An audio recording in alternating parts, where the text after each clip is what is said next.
I am God's only current earth angel. If this is the first time you're seeing me, I highly suggest you head back to the intro. Figure out what we're even doing here. Figure out if you even want to be here. If so, start up part 1, do the work, and then meet us back here when you caught up. For everyone else, this is part 120, and we're going to discuss God's judgment. Okay, guys, so we're a little confused on when and how God judges us. I don't know. I personally thought that on Judgment Day, which would be one day, that he would come and judge everybody and resurrect the dead and judge them. But in actuality, you're judged at the exact moment that you do something that he needs to judge you about.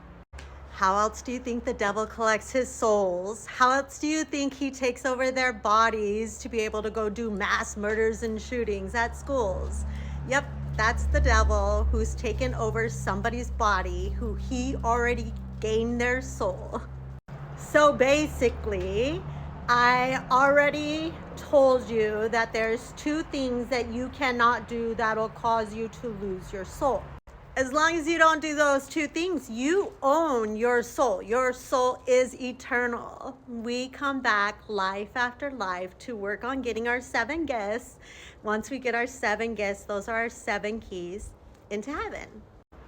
And we're not tricked, you guys. We come down here knowing we have to experience hardships, knowing that we need those hardships for our soul to grow so that we can collect those gifts. Because like I said before, you're not going to have compassion for anybody unless you've went through your own shit.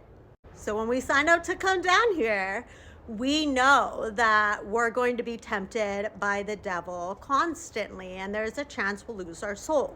But you should be a good enough person and or soul that when you're tempted with dark, ugly, or nasty, you should know better. For example, have I been tempted in life? Yeah, I'm down here just like all of you. The only difference is when I had some crazy thought come across my head inside my mind, which obviously I thought was my own thought. I was just like, no, I would never do that. And I had that thought because my soul knows better. Unfortunately for some, they come down here and they go through hardships that they become angry and bitter and mad and hardened. They make a decision. It is their decision. Nobody did it to them. Because honestly, we've all been through something. We're all down here experiencing life. We're all going through hardships. We all have trauma. That's how we grow.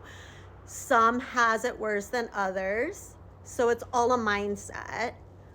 I've always taught my kids and I've always thought for myself that although whatever happened to me, there's others who have it worse. And I'm going to pull myself up and I'm going to keep going. And I'm not going to let anyone change who I am. Although not speaking for others, some people, it's not that easy for them and their trauma is so big or great and they're so angry that they can't let it go. And they're not hurting the person that hurt them by not letting it go and not forgiving. The only individual they're hurting is themselves because those negative, dark emotions and feelings is pulling them toward the dark. And now the devil's constantly around them. So all their thoughts are negative and bad. And you're literally playing Russian roulette every day with your life as long as you choose to stay hardened, angry, mad, sad, depressed. Just as healing is a choice, it's a choice to stay angry and mad and depressed and treat others bad. So when you do something, like I said, of those 2 things that cause you to lose your soul, one, if you molest a child under the age of 18, God doesn't have to think about it twice. You absolutely lose your soul. And when you pass, you come out of your body and nobody's there to receive you and you don't know where to go. You're in a heavy fog, you're faceless, and you can't communicate with the other souls because you guys can't see each other. You are alone forever. That's your judgment. Okay, and as I've said in the past, if you do anything to take someone's life, even if you didn't pull the trigger, if you called the shots, if you made a call that caused people to lose their lives.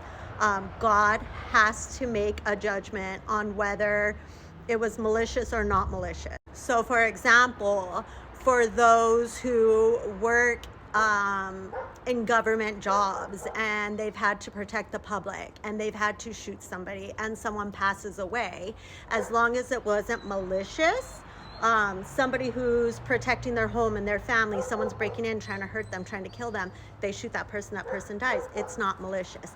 It has to be malicious. So at that exact moment, God judges them right then and there, if it was malicious or not. And if it was malicious, he pulls the Holy Spirit out of them. It takes about 10 days.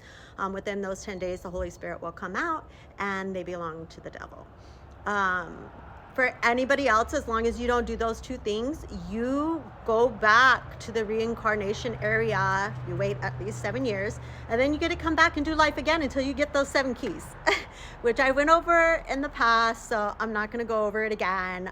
For those of you that didn't go back to part 1, go find out what those 7 keys are. I'm not going to keep going over it. So we're already in judgment. Judgment isn't one day. That's why all of these biblical prophecies are coming true. Judgment actually started at the beginning of 2020, and it'll run through 2029. Currently, God opened heaven on earth, so that's why sometimes we see 2 moons or 2 suns. It's because currently the earth that we are on is divided into the 5th dimension and the 3rd dimension. So before December 24th, 2029, God will have moved all of us souls who own our own soul into that 5th dimension, which I'm already in.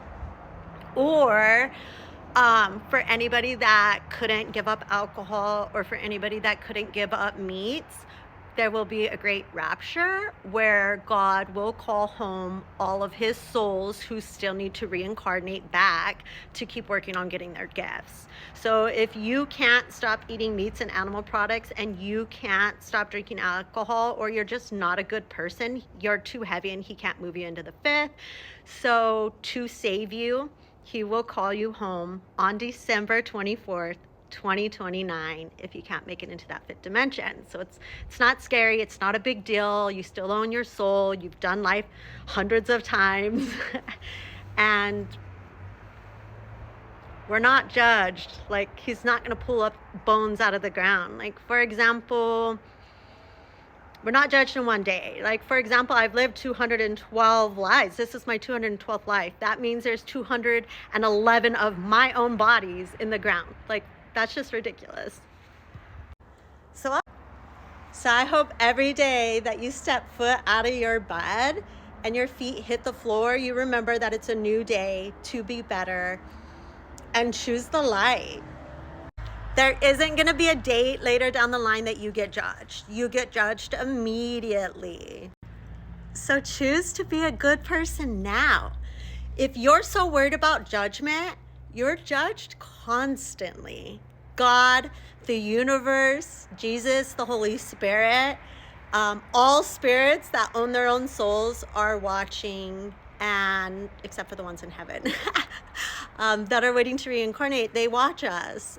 They have to answer prayers. They have to work. You don't get to not work until you get to heaven. That's why we all want to get to heaven. I mean, because who doesn't want to just live eternally forever and ever in peace and not have to work or go through hardships? So save your soul. If you don't want to go anywhere in the next 5 years, stop eating meats and animal products, stop drinking alcohol, and work on not being a shitty person. So choose love, choose loyalty, choose compassion, choose integrity, choose to be optimistic, choose to have integrity, choose to have kindness, and learn to forgive. It's not for them, it's for you. Choose to grow, choose love, choose light. God bless.